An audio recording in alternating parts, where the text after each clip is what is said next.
He was accused of a murder he didn't commit and sent to a place where even the strongest men break. In there, hope is the most dangerous illusion of all. This is Papillon. Professional thief Henri Charrière, better known as Papillon, pulls off another robbery arranged by a powerful crime boss named Castillo. After the job, he meets his boss to hand over the stolen goods and admits that he kept a few diamonds for himself. Castillo allows him to take his share but warns him never to betray him. Before letting him leave, Castillo points out a pimp named Roland Legrand, a man who has been informing the police about their operations. Later, Henri meets Nanette, like she had a diamonds, a dancer working at Castillo's club. He gives her a necklace and asks her to take some time off work. Unfortunately, one of the guards notices the jewelry in her hands. Nanette dreams of leaving the city, buying a house in the countryside, and starting a peaceful life together. Henri asks her to wait just 6 more months while he saves enough money to make that dream come true. The next morning, police burst into his apartment and arrest him for the murder of Roland Legrand. Nobody believes his alibi, even though he spent the entire evening with Nanette. Sometime later, she visits him in prison. She can't believe he has been sentenced to life imprisonment. Henri tells her to forget about him, knowing that any escape attempt could take years to plan. Their conversation is overheard by a prisoner named Toussaint, who advises Henri to get access to money if he ever wants a chance at escaping. During a medical inspection, Henri notices Louis Dega, a wealthy counterfeiter convicted of forging government bonds. Everyone knows Louis is rich, and in prison, that makes him a target. The inmates are convinced he has hidden money inside his body, and many of them are willing to kill for it. Soon, the prisoners are transported to South America aboard a prison ship. Henri quickly realizes that Louis comes from a completely different world and has almost no chance of surviving among hardened criminals. He offers Louis protection in exchange for money to finance a future escape. At first, Louis refuses and chooses to stay close to the guards. That decision doesn't last long. During the night, another prisoner is attacked. The killers cut open his stomach and pull out a capsule filled with money. The brutal scene terrifies Louis. Even worse, one of the guards casually takes his cut and orders the body to be thrown away. The next morning, Louis changes his mind. He agrees to fund Henri's escape if Henri keeps him alive until they reach the penal colony. Louis still believes his wife will win an appeal and secure his release. Henri accepts the deal. That same night, another inmate comes after Louis. Henri steps in and barely manages to fight him off before the guards stop the violence. The injuries on Henri's hands make it obvious who was involved, and he is punished for the fight. Eventually, the ship arrives in French Guiana. One of the prisoners, Clouseau, attempts to get into the infirmary by faking an accident. Under armed escort, the prisoners are marched through the jungle toward the infamous penal colony. Upon arrival, the prison commandant lays out the rules. Every prisoner dreams of escape, but between them and freedom stand miles of jungle, shark-infested waters, and the unforgiving ocean. A first escape attempt means 2 years in solitary confinement. A second attempt means 5 years and transfer to Devil's Island. Murder carries the death penalty. After being assigned to the barracks, Henri bribes a prison worker in hopes of getting himself and Louis transferred to the infirmary. That night, gunshots echo through the camp. Someone has escaped into the jungle. Henri suspects it was Clouseau.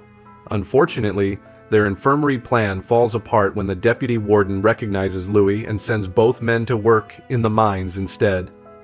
After a brutal shift, Henri warns Louis not to rely on his wife. Now that Louis is imprisoned, she controls all of his money. The harsh conditions quickly take their toll. During a severe illness, Louis accidentally loses one of his money capsules. Realizing what happened, Henri rushes to recover it before anyone else finds it.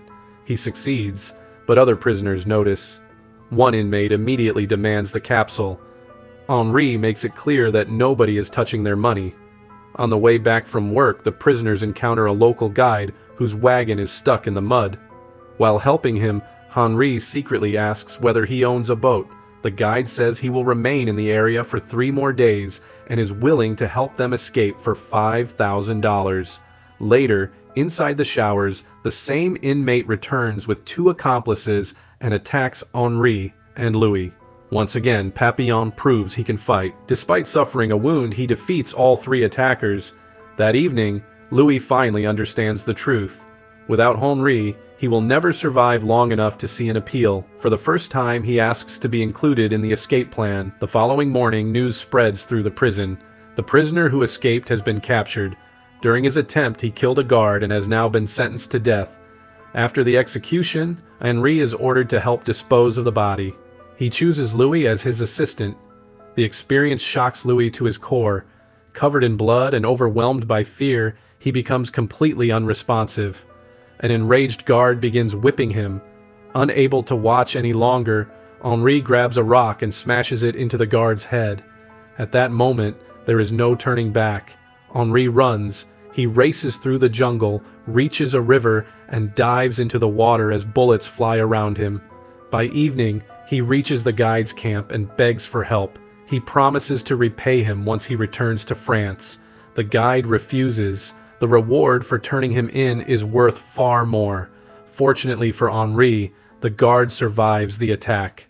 Instead of being executed, Henri is sentenced to 2 years in solitary confinement on St. Joseph Island. This place exists for one purpose: to break men who still believe in freedom. Talking is forbidden. Silence is the real punishment. At first, Henri manages to endure the isolation. He survives by replaying memories of his former life. But as the months pass, hunger and loneliness begin to destroy him. One day, the very guard he attacked visits his cell.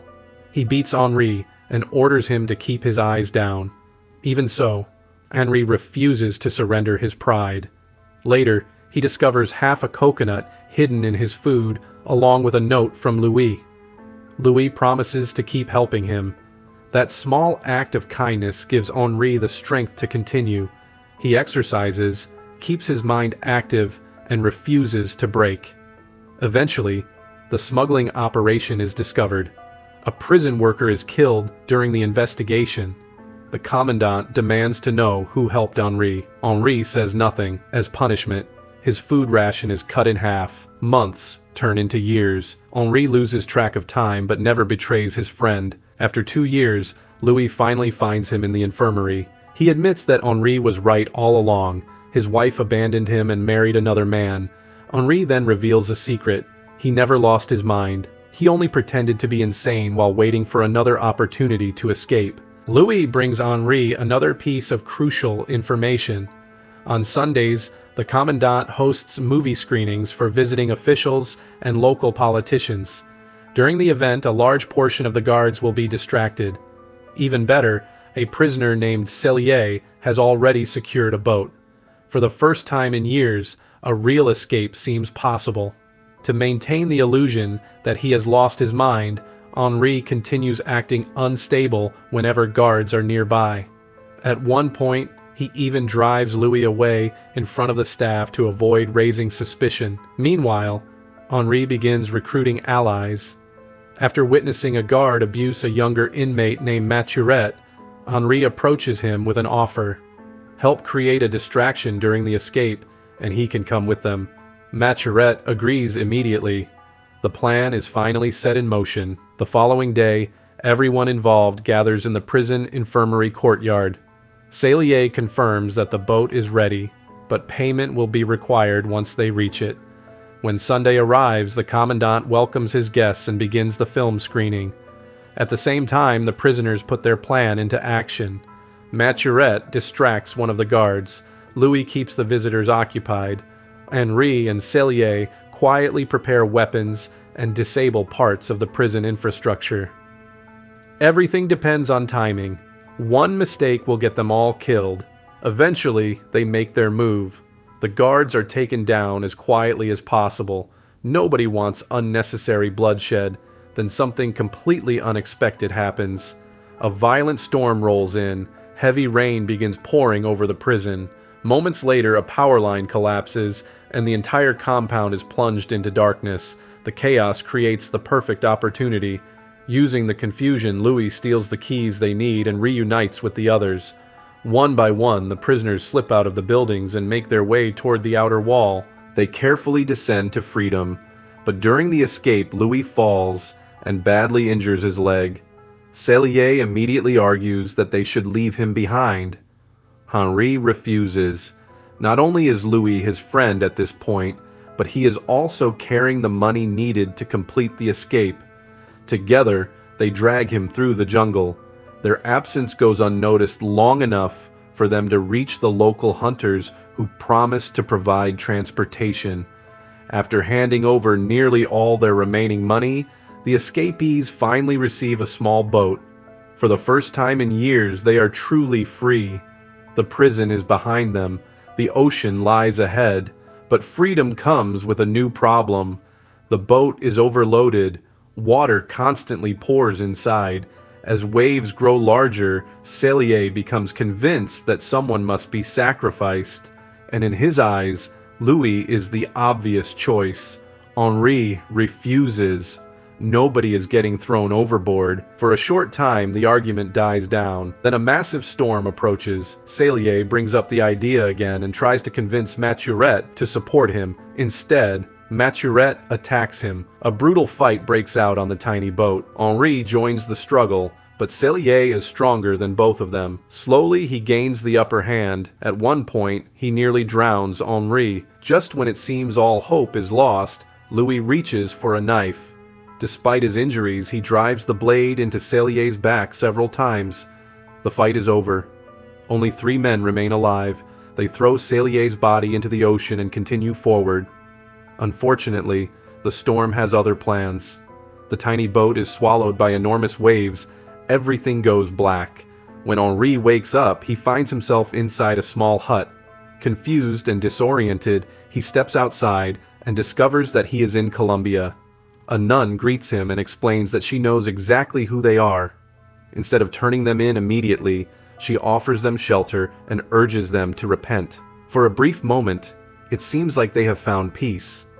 But Henri knows they cannot stay. The authorities will eventually come looking for them. Louis is in no condition to travel. His broken leg has barely healed. Maturette, on the other hand, has grown attached to the settlement and wants to remain there. Henri considers continuing alone. Then he hears the sound of engines. Almost instantly, he realizes what is happening. The authorities have found them. He sprints back to warn the others, but he arrives too late. Maturette is shot and killed. Henri and Louis are captured once again. Their dream of freedom comes crashing down. Years pass. 5 more years disappear behind prison walls. Against all odds, Henri survives. Eventually, he is released from solitary confinement and transferred to the infamous Devil's Island. Even the commandant seems surprised that he is still alive.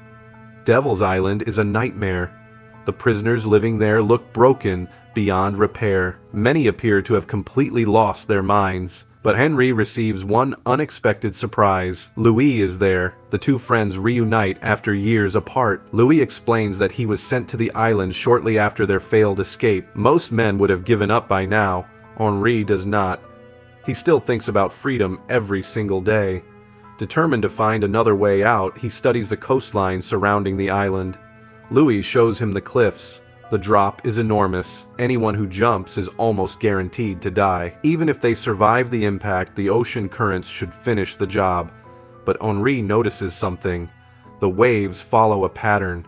A powerful current circles the island before flowing toward the mainland. For the first time, he sees a possibility. It is incredibly dangerous, but it might work. Together, they begin constructing a simple raft. Piece by piece, the plan comes together. Finally, the day arrives. They carry the raft toward the cliffs. Standing at the edge, Henri prepares for one final gamble. Then Louis stops. After everything they have been through, he decides not to go.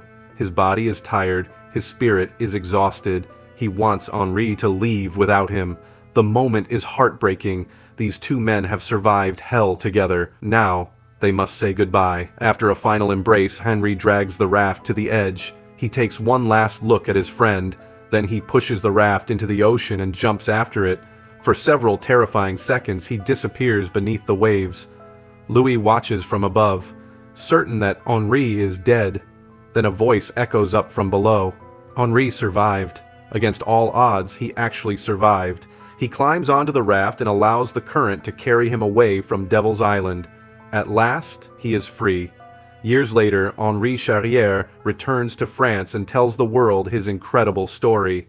His autobiography, Papillon, becomes a nationwide bestseller and remains at the top of the charts for months. Soon afterward, he is officially allowed to return home. The man who spent years fighting impossible odds finally gets what was taken from him, his freedom, and before his death he lives long enough to witness the closure of the very penal colony that tried so hard to destroy him.